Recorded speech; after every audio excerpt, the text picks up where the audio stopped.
South ఇండియాలోని అతి తక్కువ ధరలకి రత్నాలనందించే ఏకైక సంస్థ 6JVR. సృష్టి టెస్ట్ ట్యూబ్ సెంటర్ ఉదంతం 2 తెలుగు రాష్ట్రాలని కుదిపేస్తుంది.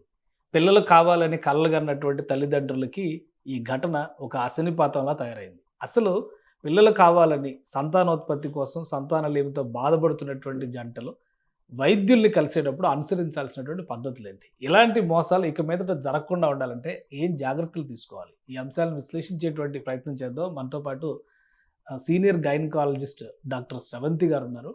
గవర్నమెంట్ హాస్పిటల్స్లో పనిచేసి సర్వీస్ ఓరియంటెడ్ హాస్పిటల్స్ కానీ డాక్టర్స్ కానీ ఏ విధంగా ఉంటారో దానికి చెప్పడానికి ఒక రోల్ మోడల్గా కనిపిస్తారు శ్రవంతి గారు. శ్రవంతి గారు నమస్తే. నమస్తే అండి.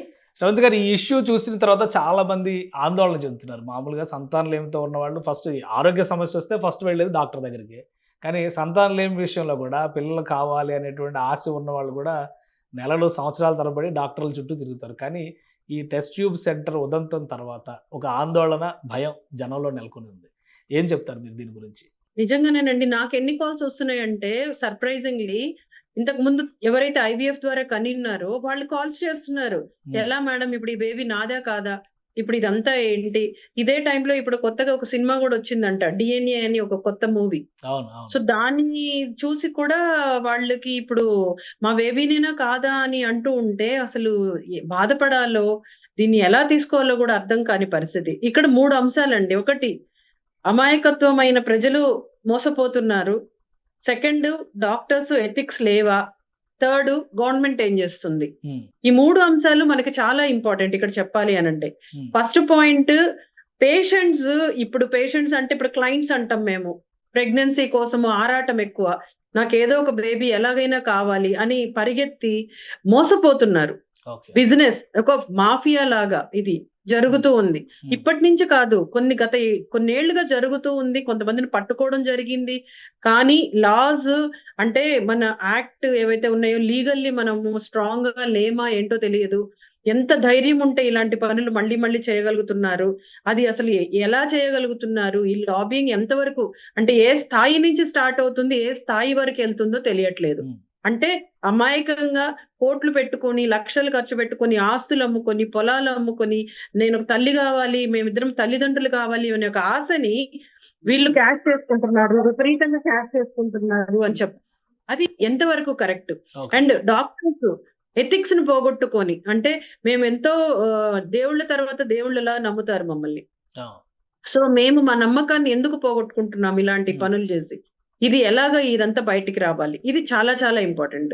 మూడోది, గవర్నమెంట్ హాస్పిటల్స్ లోనే ఈ ఐవీఎఫ్ అనేది మనం స్ట్రాంగ్ గా చేయగలిగితే, మే నాట్ బి అంటే ఫ్రీగా కాకపోవచ్చేమో, బికాస్ కాస్ట్లీ అఫేర్, ఏదో నామినల్ ఫీ పెడతారో, ఏదో ఒక వేరే మార్గం ఒకటి కనుక్కొని ఈ అమాయకులని మనం కాపాడగలమా అది కానీ చేయగలిగితే.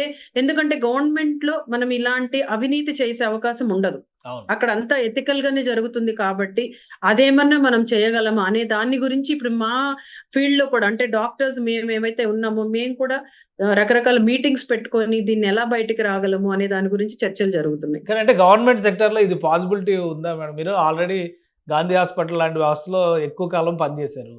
సో ప్రభుత్వ ఆసుపత్రుల్లో ఐవీఎఫ్ లాంటివి ప్రజలకి అందించడానికి అవకాశం ఉందా?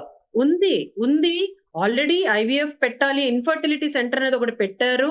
అంటే దానికి ఫస్ట్ ఎవాల్యుయేషన్ చేయడము, ముందు ప్రక్రియలు అంటే ఐయుఐ అలాంటివి ఆల్రెడీ జరుగుతున్నాయి.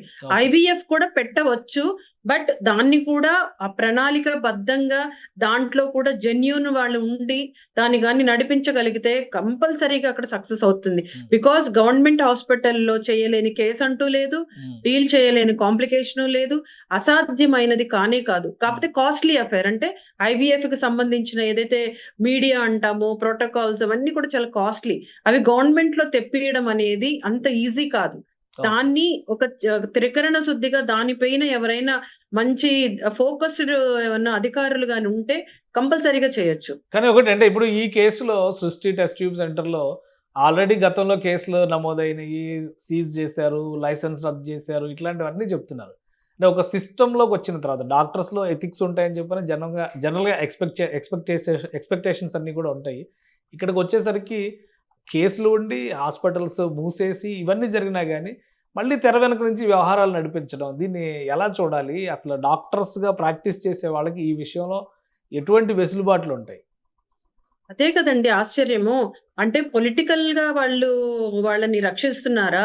లేకపోతే ఏ ధైర్యం అసలు? అంటే ఎవరు ఏం చేయలేరనుకుంటున్నారా? హ్మ్. అంత ప్రజలంటే అమాయకులా? లేకపోతే సొసైటీ అనేది వేస్టా? అసలు ఏంటి? ఎంత ధైర్యం ఉండాలి ఇలాంటి పనులు చేయాలి అనంటే? హ్మ్. యాస్ ఎ డాక్టర్ భగవంతుడు అని కాళ్ళ మీద పడతారు మాకు. మా దగ్గరకొచ్చి మా కాళ్ళు పట్టుకుంటారు. మా ఫోటోలు పెట్టుకుంటారు. మా పేర్లు పెట్టుకుంటారు పిల్లలకి. అవును. అలాంటి వాళ్ళము డబ్బుల కక్కుర్తి కోసం ఇలాంటివి చెయ్యడం అనేది కరెక్టా? అండ్ అలాంటి వాళ్ళని ప్రోత్సహించే ఎవరైతే పొలిటికల్ వాళ్ళు, హైయ్యర్ అధికారులు వాళ్ళని మళ్ళీ లైసెన్స్‌లు ఎలా ఇచ్చారు? ఇంత హ్మ్. జరిగిన తర్వాత కూడా లైసెన్స్‌లు ఎలా వచ్చినాయి? హ్మ్. మళ్ళీ ఏ ధైర్యంతో అలా జరుగుతుంది? అంటే అసలు దీనికి ఎవ్వరు గైడెన్స్ గాని, లేకపోతే విజిలెన్స్ గాని ఏమీ లేదా? హ్మ్. ఇవన్నీ గూడా పెద్ద క్వెషను.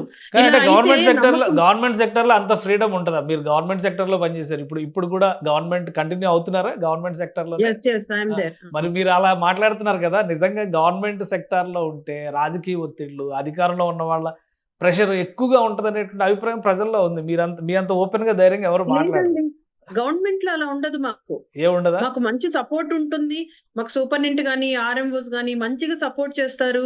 అలాగా ఒత్తిడులు ఏముండవు. ఓకే. గవర్నమెంట్‌లో ఫ్రీగా వర్క్ చేసుకోవచ్చు. హ్మ్. వర్క్ లోడ్ ఎక్కువ ఉంటుంది కానీ, అంటే సరిపోయినంత స్టాఫ్ ఉండరేమో కానీ, మనము హాయిగా ఫ్రీగా పని చేయొచ్చు గవర్నమెంట్‌లో. హ్మ్. దానివల్ల మనకి ఎటువంటి ఒత్తిడి లేదు. ప్రైవేట్‌లోనే ఒత్తిడులు ఎక్కువ ఉంటాయి చెప్పాలి అనంటే. ఓకే. ఇంకా అది కొన్నేంటంటే లూప్ హోల్స్ అవన్నీ కూడా ఇక్కడ ఎక్కువ ఉంటాయి. గవర్నమెంట్‌లో అంతా కొంచెం ట్రాన్స్‌పరెన్సీ మెయింటైన్ చేయొచ్చు హ్మ్. మనం. హ్మ్. ఇట్లాంటి అవినీతి అయితే ఛాన్సే లేదక్కడ. ఎందుకంటే ఒకళ్ళ చేతుల్లో నడవదు కదండీ! హ్మ్. నంబర్ ఆఫ్ డాక్టర్స్ ఉంటారు. సో, ఈ చైన్ అంతా కూడా మనం తీసుకెళ్ళలేము.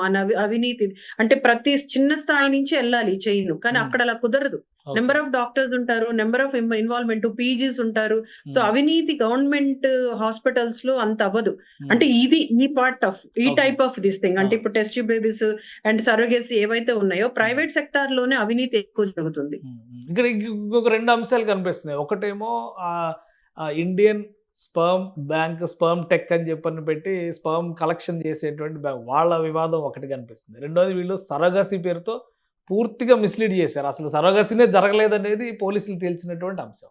సో, ఇంత ఎగ్జాక్ట్‌లీ. ఓపెన్‌గా, ధైర్యంగా చేసేసేటప్పుడు మన దగ్గర ఉన్నటువంటి అసలు రూల్స్ ఏంటి? మినిమమ్ ప్రోటోకాల్స్ ఏంటి? పర్మిషన్స్ లేకుండా చేసేటువంటి పరిస్థితి ఎలా వచ్చింది? దీనిపైన ఏమన్నా క్లారిటీ ఉందా?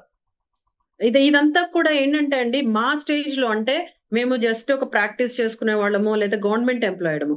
అంతేగాని మాకు ఈ కింద స్థాయిలో అంటే చాప కింద నీరులాగా జరిగిపోయిందిది. హ్మ్. అంటే దీని వెనక ఎంత పెద్ద వాళ్ళ హస్తాలుంటే మాత్రము ఇది ఇంత ధైర్యంగా జరగదు. హ్మ్. ఒకటేసారి కాదు. ఆల్రెడీ జరిగి క్యాన్సెల్ అయ్యి కొన్ని డబ్బులు వెనక్కి కట్టడము, చాలా పెద్ద ప్రమాదం నుంచే బయటపడి మళ్ళీ అది చేయగలిగారు అంటే చాలా ధైర్యం ఉండాలి దానికి. హ్మ్. అంటే వెనక పెద్ద సపోర్ట్ ఉండాలి. హ్మ్. ఎవరున్నారు ఆ సపోర్ట్? అది ప్లీజ్ దయచేసి కనుక్కోండి. ఓకే. ఎందుకు అంటే అమాయకమైన ప్రజలు మమ్మల్ని నమ్ముకొనొస్తారు. మా హ్మ్. డాక్టర్స్‌ని నమ్ముకుంటారు. మేమే వాళ్ళకి సర్వస్వం అనుకుంటారు. హ్మ్. ఎంతంటే వాళ్ళని చూస్తే ఇంత అమాయకంగా ఉన్నారేంటా వీళ్ళకి బేసిక్ నాలెడ్జ్ గూడా ఉండదు వాళ్ళకి. అండం ఓకే. అంటే ఏంటి? స్పెర్మ్ అంటే ఏంటి? సరోగసీ అంటే ఏంటి? ఏమీ తెలీదు. జస్ట్ అమ్మ నిన్ను నమ్ముకొనొచ్చాము అంటారు. అంత హ్మ్. నమ్మకాన్ని మనము ఇలాగా నమ్మక ద్రోహం అనేది చెయ్యకూడదు. ఏ హ్మ్. విధంగా కూడా ఇది కరెక్ట్ కాదు. రైట్. అండ్ మీరు చెప్పిన దాని ప్రకారం చూస్తే ప్రభుత్వం ఇన్వాల్వ్ అయ్యి ఇదొక కేస్ స్టడీగా తీసుకుంటే, ప్రభుత్వ ఆసుపత్రుల్లో ఐవీఎఫ్ స్థాయి వ్యవస్థలు ఏర్పాటు చేయడానికి అవకాశం ఉండొచ్చా? మన ఇన్‌ఫ్రాస్ట్రక్చర్ గాని, మన బడ్జెట్‌లు గాని దానికి సపోర్ట్ చేస్తాయా? బడ్జెట్టే సపోర్ట్ చేయదు. దాన్ని ఇప్పుడు ఇంప్లిమెంట్ చెయ్యాలి. ఓకే. ఇలాంటివి అరికట్టాలి అంటే ఏదో ఒక విధంగా ఇంప్లిమెంట్ చెయ్యాలి. రైట్. కొంచెమేమన్నా అమాయకులని మనం కాపాడుకోవచ్చు. అలా గాకుండా బయట కూడా లైసెన్స్‌లున్నాయా లేదా? విజిలెన్స్ పెరగాలి. ఇలాంటివి జరగకుండా గవర్నమెంట్ నుంచి ఇప్పుడు మేమున్నాము కొన్ని స్కాన్ సెంటర్స్ వాటికి గవర్నమెంట్ డాక్టర్స్ ఎళ్లి చెక్ చేస్తాం. ఓకే. పీఎన్‌డీటీ యాక్ట్ వచ్చాక. అలాంటిదే వీటిపైన గూడా విజిలెన్స్. అంటే ఓకే. రెగ్యులర్‌గా చెక్ చేసుకొని వీళ్ళు ఎథికల్‌గా చేస్తున్నారా? లేదు ఏమేమి వీళ్ళు ప్రోటోకాల్స్ ఫాలో అవుతున్నారు? ఇది కరెక్టా? కాదా? అనేది బాగా హైయర్ విజిలెన్స్ అండ్ ఆల్సో చట్టాలు గూడా ఎంతంటే క్రిమినల్ నెగ్లిజెన్స్ ఇది. ఓకే. అలాంటి కఠినమైన చర్యలు తీసుకోవాలి మనం. రైట్. ఎందుకు అంటే ఇది ఎంత మనోభావం అండి. ఈ బేబీ నాదా? కాదా? అనే క్వెషన్ మార్క్ రావాలా? ఇంత ఆ! కష్టమా తల్లికి, తండ్రికి? Right. Right. Thank you madam విశ్లేషణ అందించినందుకు. ఇది డాక్టర్ శ్రవంతి గారు చెప్తున్నారు. ఒక ఆవేదన డాక్టర్స్ పడుతున్నటువంటి ఆవేదనకు ప్రతిరూపంగా ఆమె మాటలున్నాయి. ఉద్దేశపూరితంగా డబ్బులు సంపాదించేందుకు ప్రజలను మోసం చేసేటువంటి వృత్తి కాదు ఇదని స్పష్టంగా చెప్తున్నారు. ఇక ప్రభుత్వ హయాంలో ఐవీఎఫ్ లాంటి వ్యవస్థల్ని అభివృద్ధి చేయగలిగితే ఇలాంటి మోసాలని అరికట్టడానికి ఛాన్స్ ఉంటుందని ఆమె విశ్లేషిస్తున్నారు. ఇది special discussion. Keep watching. Suman టీవీలో మీ పర్సనల్ అండ్ బిజినెస్ ప్రమోషన్స్ కోసం కింది నెంబర్కి కాంటాక్ట్ చేయండి.